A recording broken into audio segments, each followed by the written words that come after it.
از دستان بی برکتت خون میچکد خامنه‌ای قاتل. بوی مرگ میدهی، بوی تعفن، بوی خاموشی. چنین باد که خاموش میشوی، خاموش، به رنگ سیاه درونت پیوسته و آنجا در تخیلی از جنس دین ساختگیتان سکونت خواهید داشت.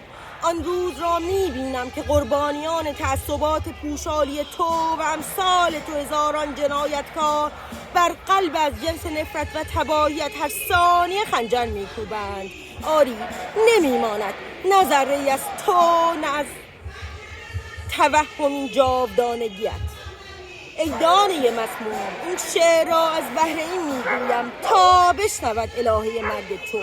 من امروز به نام انسان او را میخوانم، به نام پایان شوم افکارت، به نام آتشین گورستانت، گور ندامت، عذابگاه تو. نه از تو چیزی خواهد ماند، نه از دروغین جبر بی مفهوم اسرار شیاطینت. جاوید شاه.